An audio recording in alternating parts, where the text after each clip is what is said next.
Good afternoon and welcome to We Believe Digital Studios in Jackson, Mississippi for our twice weekly news break show. Chris Young with you to lay out some maybe about 14 or 15 news stories from our local area right here in Jackson to a broader kind of state perspective and then the nation and then a couple of global stories.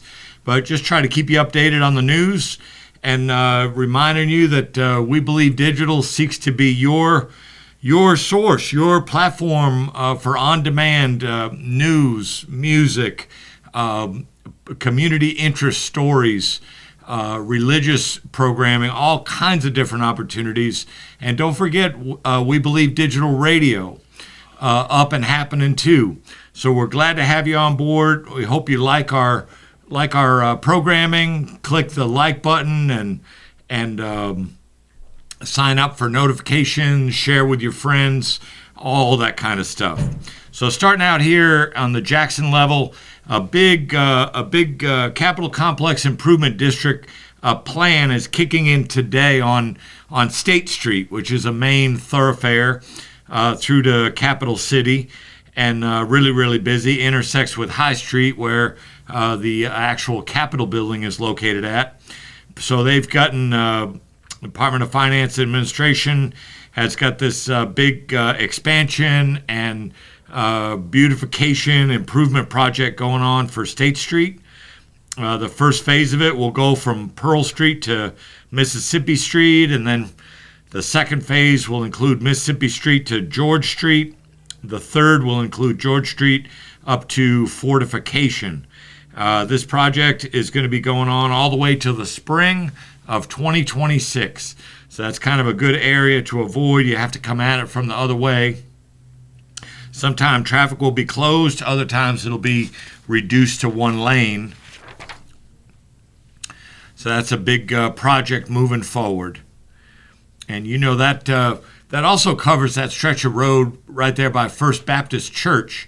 You know, they kind of have like ownership, it seems like, of two city blocks down there, and it's interesting that they're certainly going to take care of them in that particular area of State Street. There's other parts of State Street that I can share with you that need a lot of work also. So hopefully this is just the beginning.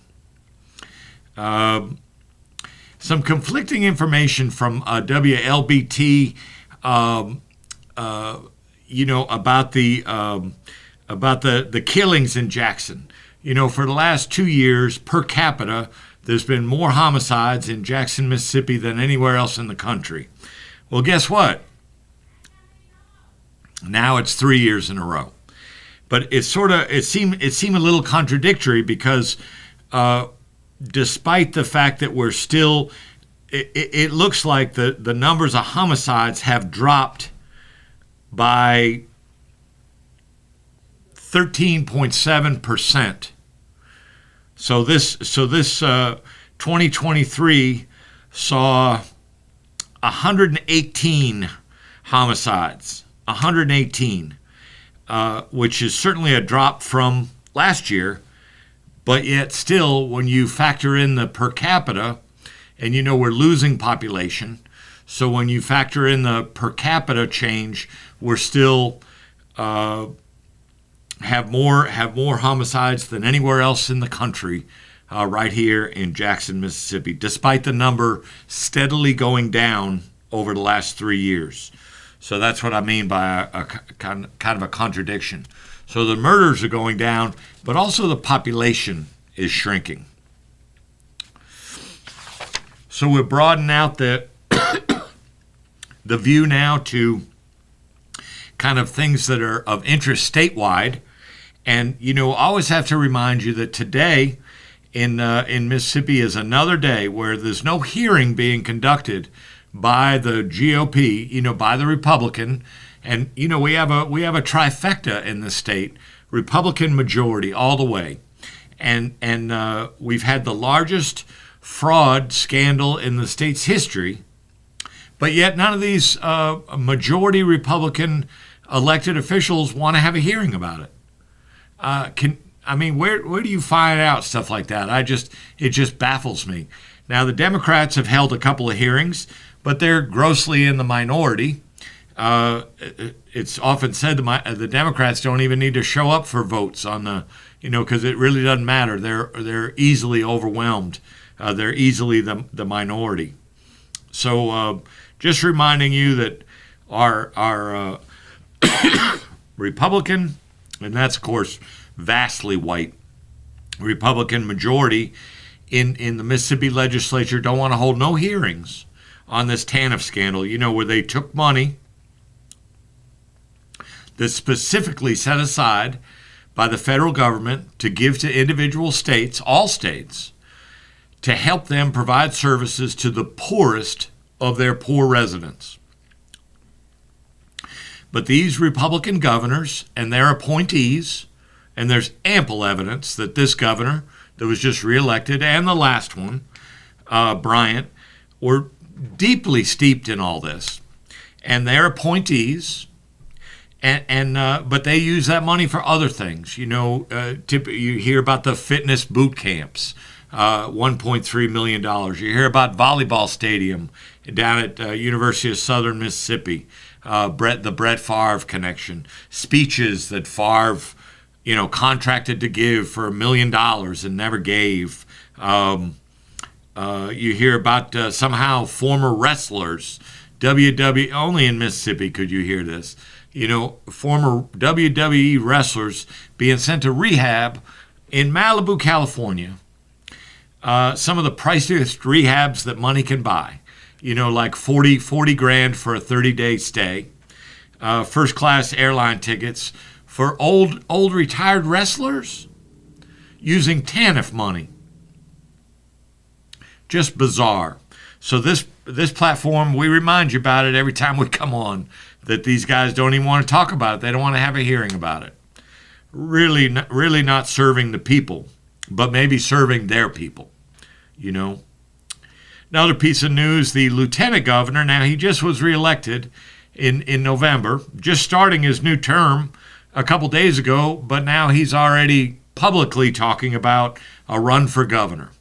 So this is Lieutenant Governor Delbert Hosemann, very successful attorney, former state treasurer, lieutenant governor. A lot of people say, when he's in the room, he's the smartest guy in the room. I've heard a lot of people say that. I've not become convinced of that, but I've heard a lot of people say that. And then a lot of people accuse him of being, like a very moderate Republican, like it's a horrible thing. So we'll see. But anyway, he's throwing his hat in the ring, it looks like. Ty Pinkins announced his running to unseat Roger Wicker in the November elections for the Senate seat. Now, it looks like Wicker is going to have some primary action, so we'll see how that goes. He's been up there, the senior senator from Mississippi now since 2007. He's got a key position on the Armed Services Committee, constantly on social media talking about the absolutely horrible deeds that President Biden is doing. I don't know if President Biden could do anything to satisfy this guy Wicker, but that's part of these tribal politics we have today. And then yesterday, Tate Reeves was inaugurated for his second and what thankfully will be his final term as governor. He said it was the honor of his life to become the governor of Mississippi and to be reelected. And he wanted to do things to help young people stay in Mississippi. But, that's kind of fighting like a fish swimming upstream, isn't it? Because of the divisiveness and the racism and the oppression, the hatred that lives and breathes here every day in Mississippi. Young people, they're the smartest ones and before they get fully indoctrinated, they want to leave the state. And so he said as part of his inauguration that he wants to find ways to keep them in the state.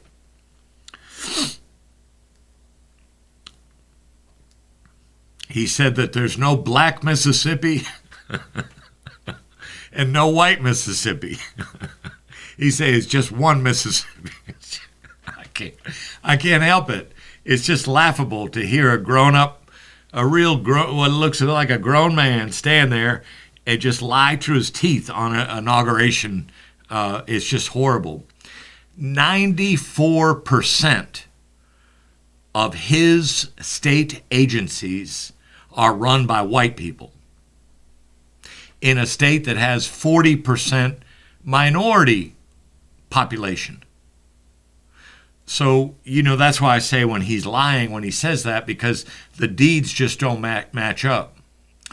They give 94.5% of contracts for doing business with the state of Mississippi go to white people. 94%. Now, there's some people running around out there that say, oh, you got to stop talking about race. Well, God bless those people. God bless them. 94% of contracts go to white people, and get this, the remaining 5.5% of the contracts that go to minorities, 67% of that dollar amount goes to white women. So it's just a state with 40% black population, and black men get 4% of the contracts to do business with the state of Mississippi. It's just a horrible, horrible thing. And we got another 4 years with this guy, and who knows what the future will bring. So just horrible. Look for some stories coming up in the Mississippi Link on that. A federal judge, another story out of Jackson from the Associated Press. A federal judge has for the second time postponed sentencing for the 6 former Mississippi law enforcement officers pleaded guilty to a long list of state and federal charges for torturing 2 men in adjacent Rankin County. They call them the Goon Squad. They pleaded guilty. The evidence that they must have had for them to plead guilty. I've talked to 2 long-time judges in this state, and they just shake their head. They say they've never seen it. They never have seen in their lifetimes white men plead guilty to torturing black people. They've never seen it before. And yet they did this time. So now what about the sentencing? Well, the sentencing was set for a few days from now, for January 16th. But a court hearing showed that the U.S. District Judge Tom Lee, white man, has pushed back sentencing to March 19th. He's granting motions from some of the former officers to delay sentencing after their attorneys said they needed more time to evaluate sentencing reports and prepare objections. Man, oh man, what a world we live in down here. It is really something else. So we'll go ahead and get ready to cut out there. We come back, we've got a long list of national and a couple of global stories to share with you, but we'll cut out for our commercials now, and we'll be right back with you. The Mississippi Link is an African-American female-owned newspaper with a trusted voice that is highly respected throughout the city, state, and nation. Our motto, keepers of the knowledge for people who speak the truth, since 1993. Link significantly influences the thoughts, attitudes, and buying decisions of its readers.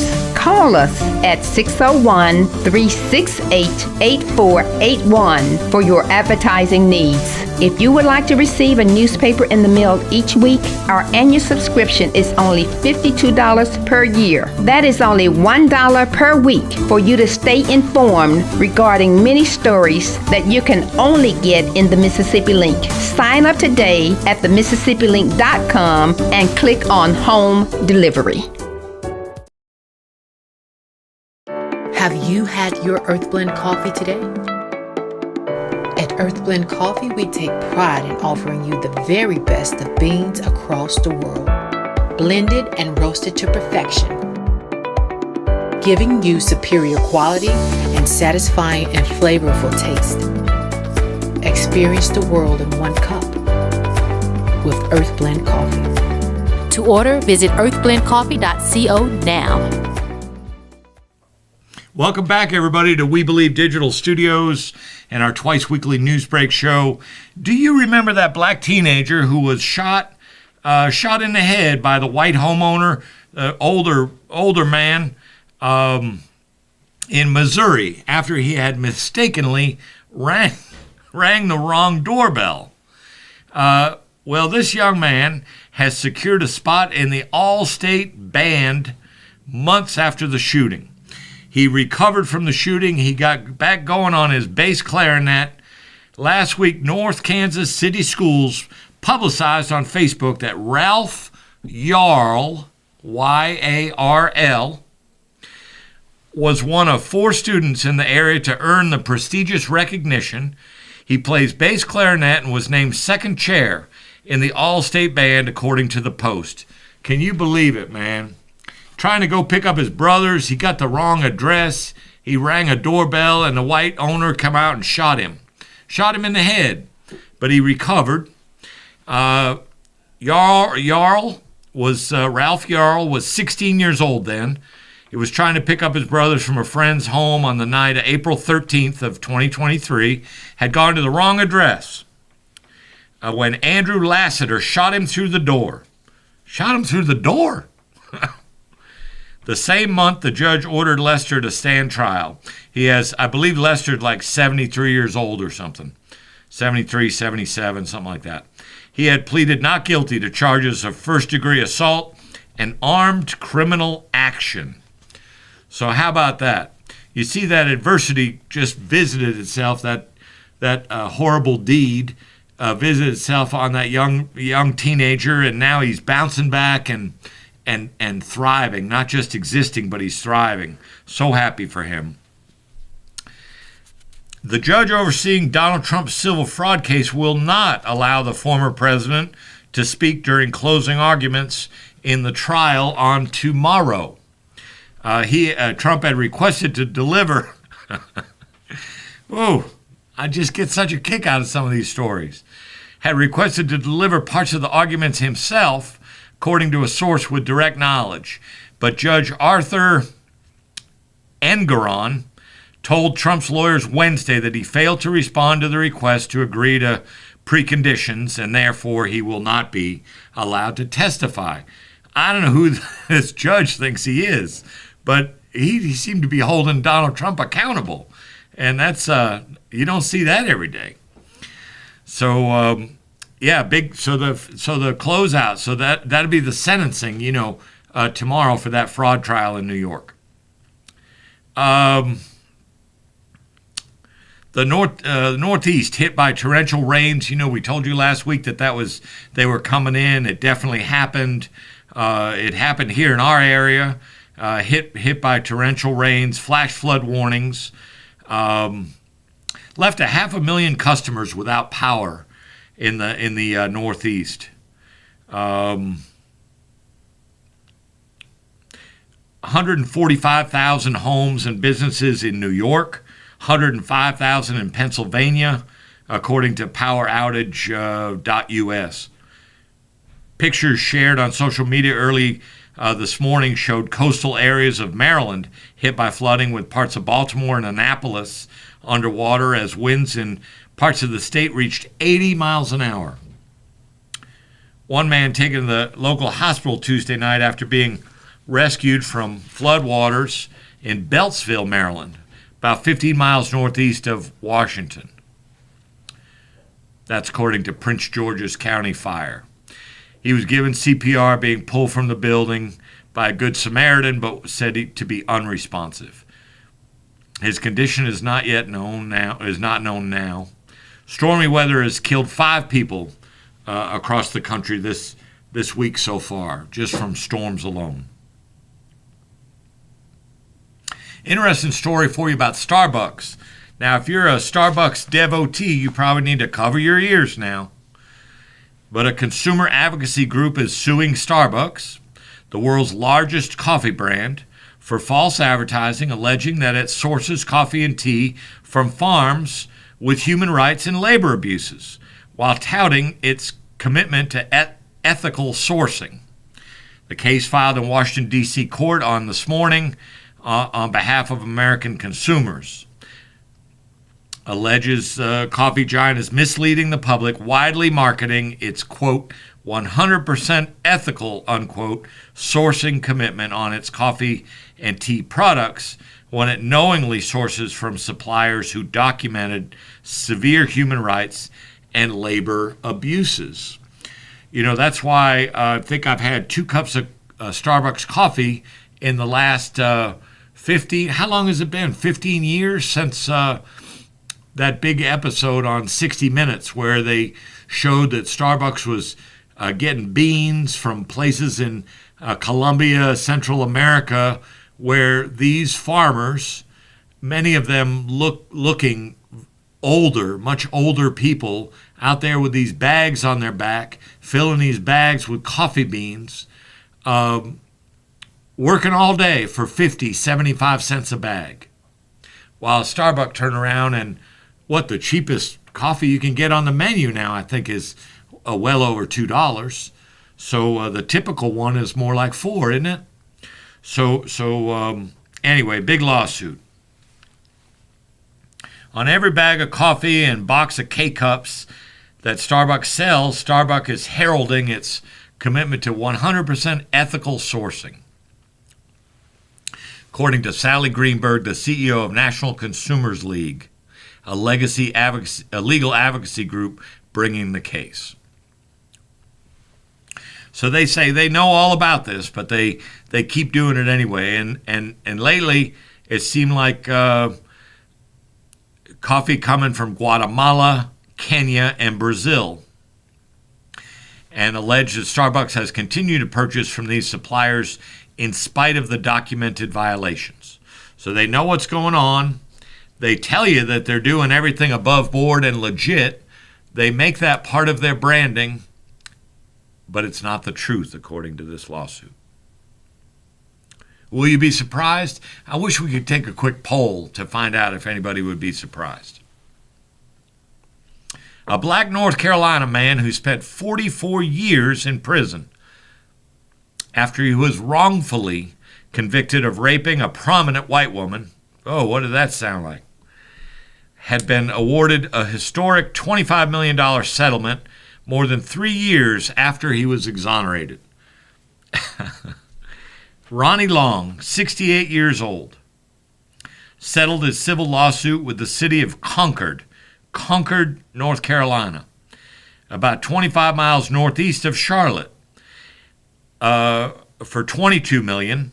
But the State Bureau of Investigation had previously settled a $3 million suit, so that brings it up to $25 million for 44 years of your life. Land of the free, home of the brave. Out of Washington, amid growing calls for Joe Biden to order a stronger military response to repeated attacks by Houthi rebels on shipping in the Red Sea, members of his national security team convened a White House meeting today to review possible options, including strikes against Houthi targets in Yemen, according to 2 current administration officials. They say roughly 12%. I've heard as much as 15%. Even this morning on cable TV, but this article from the AP says that roughly 12% of global shipping passes through the Red Sea every day. And after repeated attacks, shipping giants like Maersk have announced pauses in their operations in the Red Sea and the Gulf of Aden in recent days, which will add time and money to the delivery of goods. Now, administration officials are weighing concerns that a military strike in Yemen would expand the war in Gaza and draw the U.S. into a regional conflict against worries about a massive disruption to global trade and the impact on the world economy. So we're going to have to see how this plays out.